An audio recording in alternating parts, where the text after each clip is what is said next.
When I was young, my brother and I built a boat with our father.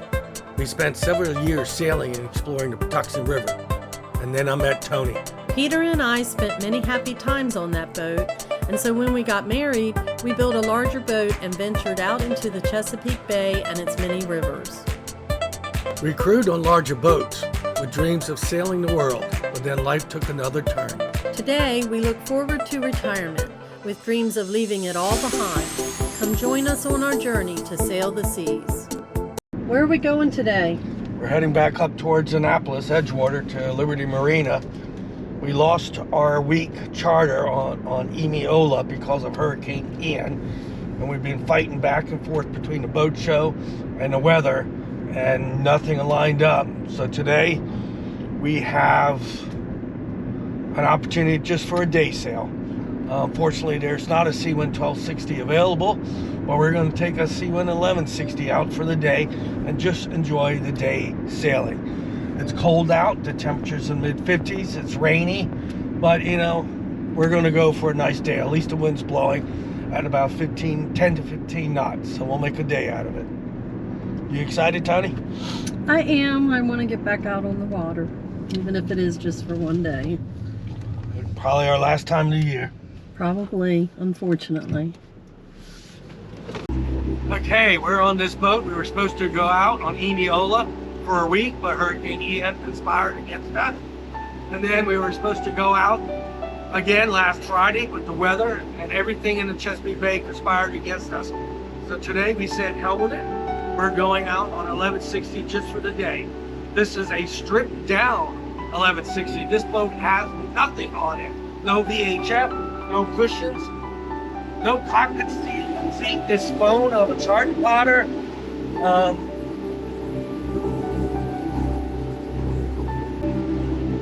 A bad day sailing beats a great day in the office any day. We're going to see some weather, we're going to see rain and sprinkles, we're going to see some light winds, but we're going to go for it, make a day out of it. Say hi, Mike. Hi. This is Mike, our captain. Hi.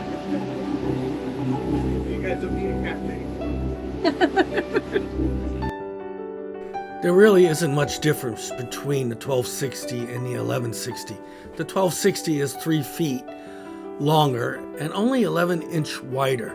When you're down in the hulls, you really don't miss that 3 feet.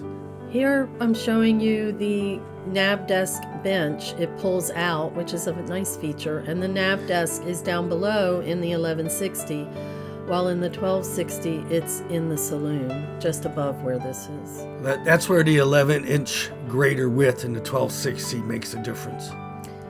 This is the owner's head. There are minimal differences between the 1160 and the 1260. In this boat, you have to turn the light on overhead.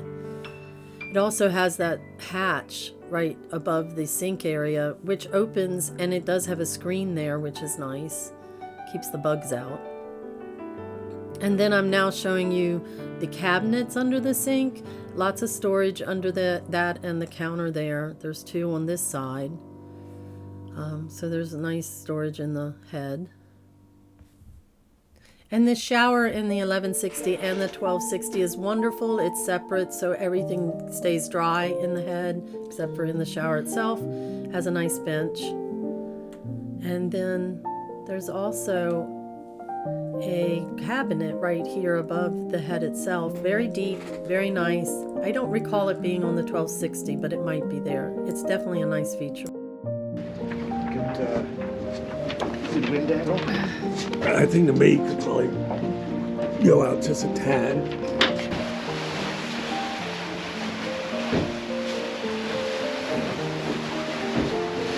Coming about. No play all the way. I wanted to get some more time at the helm and get a feel for the boat, and the best way to do that was to practice tacking, and here I am doing that, and Captain Mike was giving me pointers.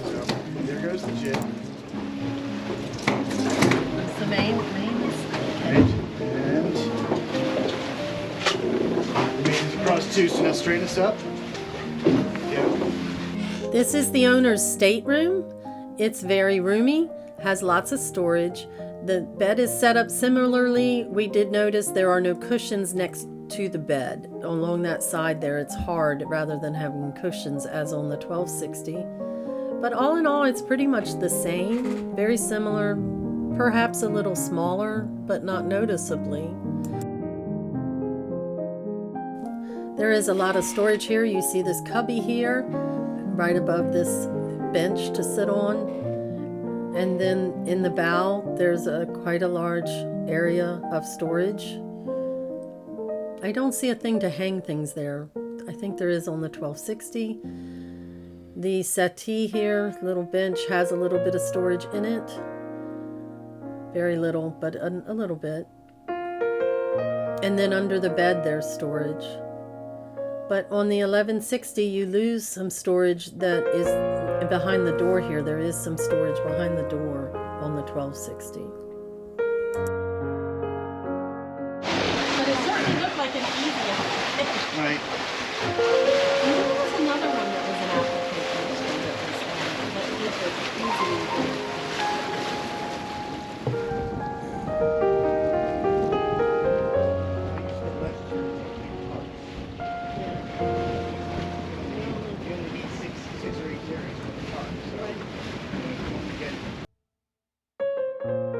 On the 1160, you lose a shelf that is here behind the settee on the 1260. The galley, though, itself is very similar.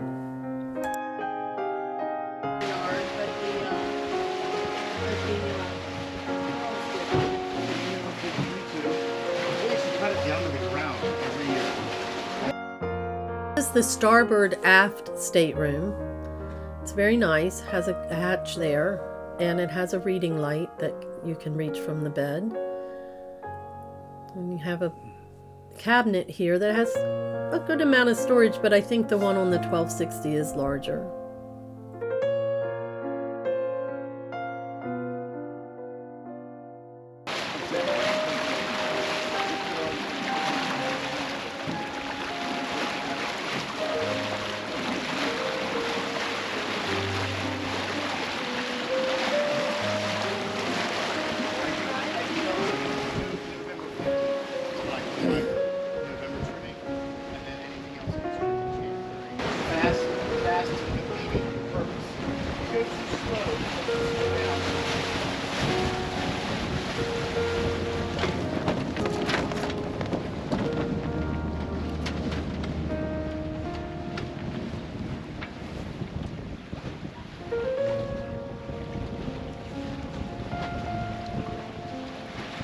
Good, Tony. A couple more degrees to start.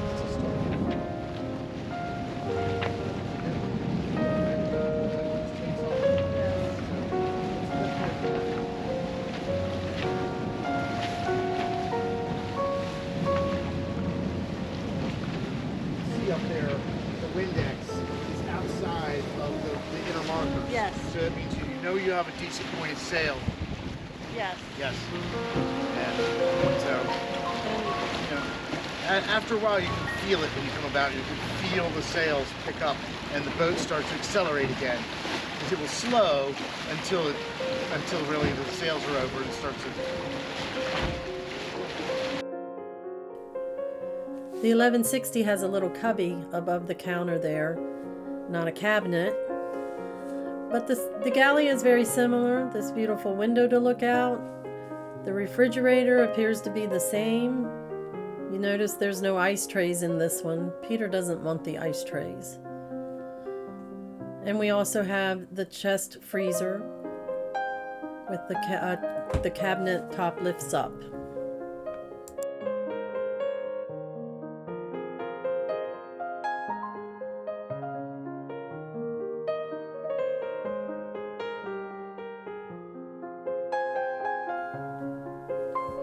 The cutlery drawer is very organized, very nice, very similar on the 1260 and the 1160. Notice there's no oven on this boat, but you get no extra storage. The storage below is very similar on the 1260. I love the double sink and all the storage underneath. There's two large cabinets.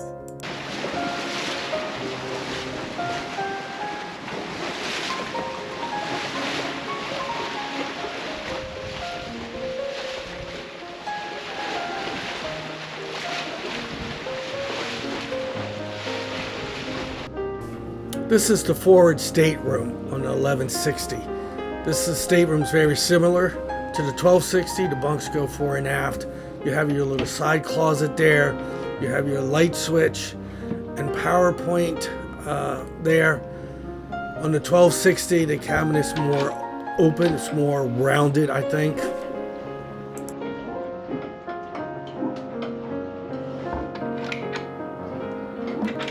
You got your underneath storage, which is pretty good size.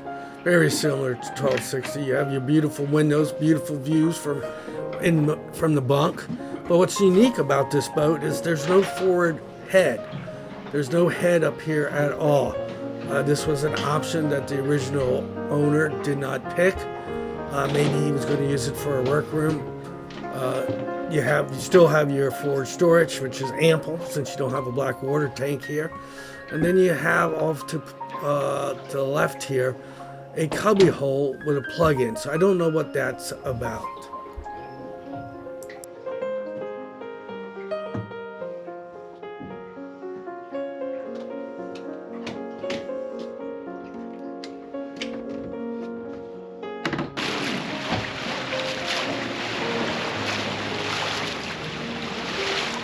While this boat did not have many options, maybe 0 options, she was light and she sailed very well.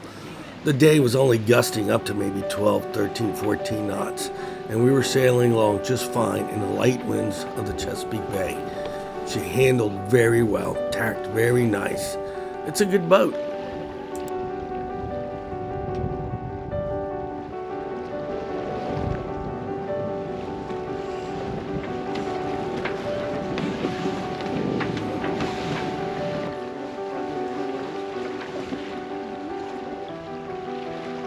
There were 3 ships anchored, waiting to be loaded in Baltimore.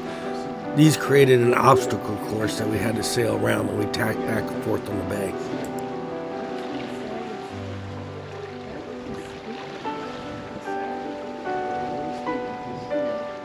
Probably 2 guys up in the control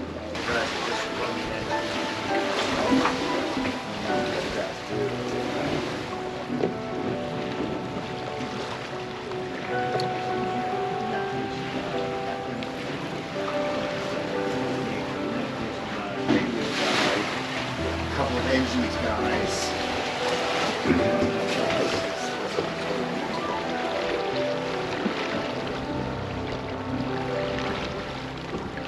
Which one? One anchors up, one's in the water.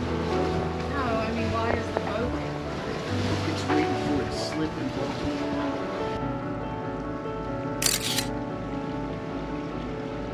The winds did die, so we lowered the 2 outboard motors and made our way back into the South River.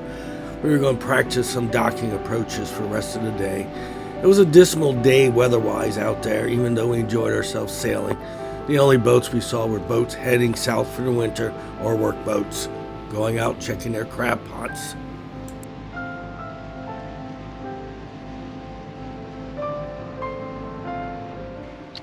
It's 60 degrees. Got beautiful fall foliage, but the sun's not out, so there's not much really to see. It is chilly. It's been raining and spitting all day, and we're heading back towards Liberty Marina.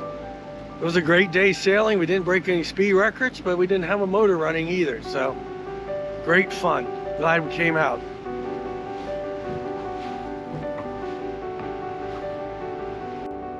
We're practicing some approaches to the dock. Can I do it from inside here, Peter?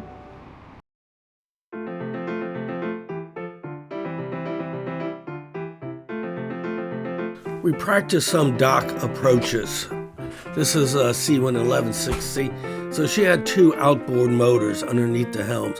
They're more inboard and more forward than the diesels on the Seawind 1260. So she had a slight different feel. When you're approaching the docks with dual motors like the Catamaran has, you have pretty good control. So it's really about throttle control and understanding how the boat handles under the throttle control, like how long and how much throttle do you need to get the boat to stop or slow it down at a certain speed. and we were getting the hang of it. She handled quite well. We approached the dock. I approached the dock multiple times while Toni filmed and watched, and then she was going to get a turn after me. With these dual throttles, you can see how we just kind of pivot the boat right next to the dock and never touch it or come close to touching it. The only thing to worry about was the bridge in the background there. That boat was not going to fit underneath that bridge, and that was not a drawbridge. So you're always kind of making sure that you weren't going to go under the bridge, be blown in the bridge, or have the current push you into the bridge. So learning to dock when there's no overhead obstacles like that might take a little bit of stress off. But Toni and I will practice this when we get our boat out in open water, just to get a feel of throttle control and the amount of throttle to slow the boat or turn the boat. Okay, there you go, that's good. And then slowing down at this point is good, right? Yeah. Because we know we're on the right track, so we can just hold it neutral. Right? Okay. And then as we get there, steering 45 degrees, we're a little too far down. Hold on. So you see us, we're just going nice and easy. Hands on the throttles, not on the wheel. And as we get close, we put the boat reverse. So keep going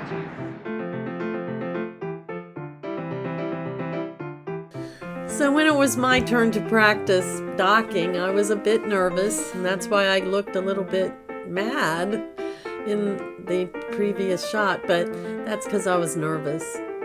It was somebody else's boat, and the bridge makes you nervous, but after several tries at it, I got more confident. So it just takes practice.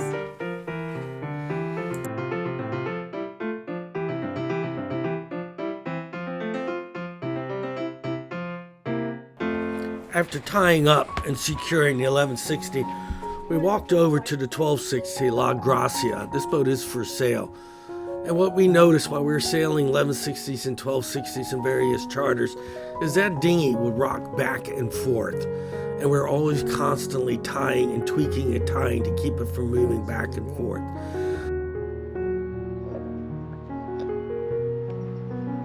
This boat is La Gracia, I believe. And she is for sale for $725,000. I thought it was 720. $720, something like that. More than a brand new Seawind. But hey, you can buy her today. Beautiful 1260. I think she's a 2020 model. Got the bow pulpit pretty optioned out the way I understand it.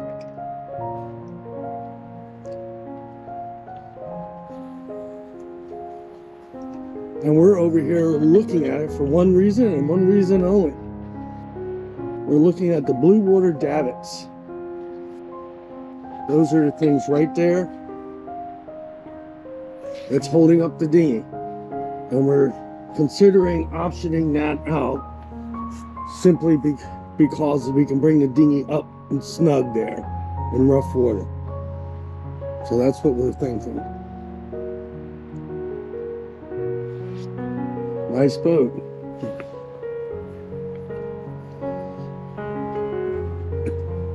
I see they have all their cushions probably tucked away.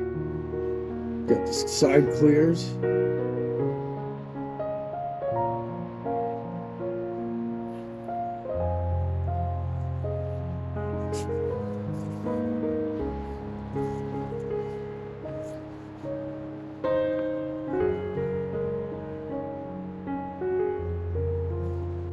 So they have a 25 horsepower off on that dinghy thing. That's a heavy motor. Right? That sure is. It's too heavy for that dinghy probably.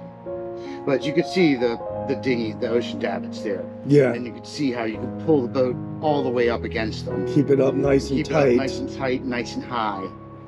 Mm-hmm. Yeah, I think that's the only benefit is just to keep it snug. Well, it keeps it snug. That's a huge benefit. Yeah. Trust me, because even with these inside cleats, and you tie that off, and you tie the one off on the other side, after a day, they need to be retied every time. Yeah. Mm-hmm. Okay, we just got back from sailing the 1160 today. There was no 1260s available. Emiola still had issues with the steerage and the throttle, so they're taking a look at that. If we hear anything, we'll let you know what the issue was. Butters, which was another 1260, was sold, and La Gracia is another 1260 for sale. So we took out a Seawind 1160. It was at the boat show, Annapolis Boat Show. One of the two that was there, but this one had. Do you remember the name? It's a Cherokee name. If I can pronounce the name correctly, I will put it in the link or in the description. I might have her telling me the name on video. She might even be spelling it for me, so I have to go back and take a look. But it was a stripped down 1160. No helm seats, no cushions, no forward bathroom. I mean, no oven. I mean, there was very little options on this boat. But for sailing it for the day, it really made no difference. No. Helm seats would have been nice. Cushions in the cockpit would have been nice. But for sailing to the day, it was fine, and we had a good time. You spent a lot of time on the helm. I did. Would you like to elaborate on that time? Well, it was good for me to get a little bit of practice, and I practiced tacking, and that was good. How did the boat feel? You can feel it. Like I like it that you can. You don't need to sail it with the auto helm on. You can just sail it. Yeah, and we had to sail it the old-fashioned way because they had no instrumentation as far as wind now, direction. that was something I missed. The screen that tells you that the boats that are near and when they're going to like cross your and the path. wind direction. So we had to cheating, but that's nice sail to have. with the binoculars and look up at the telltales and the wind vane up top to sail it, which is what we're used to doing anyway. Yes. So it wasn't all that bad. You should be able to do technology kind of spoils you. It does. Really quick. Yeah. But the boat was light, obviously, because there was nothing on it. And she sailed very well. We had basically about 10 knots for most of the day, maybe ziffer gust up to 12 or 13. And we were moving along for the most part at 5 or 6 knots for the day. It rained, it spat, We got some fog at the end of the day. Fog at the end of the day. We practiced some docking. Even you practiced the docking. I did. I was worried because of somebody else's boat, you don't want to run into the dock. Or the bridge. Or the bridge. It's really all about throttle control and how the boat responds. And if you practice with it and you understand how it responds, the more you do it, the better you'll get it. It wasn't. I mean, you were doing great at the end there. So it's just a matter of practicing. So I don't see if you're it as within that. a close enough distance to throw the line to somebody on the If dock. somebody's at the dock to catch it, yes, I agree. So I'm glad we went out. You glad we went out for the day?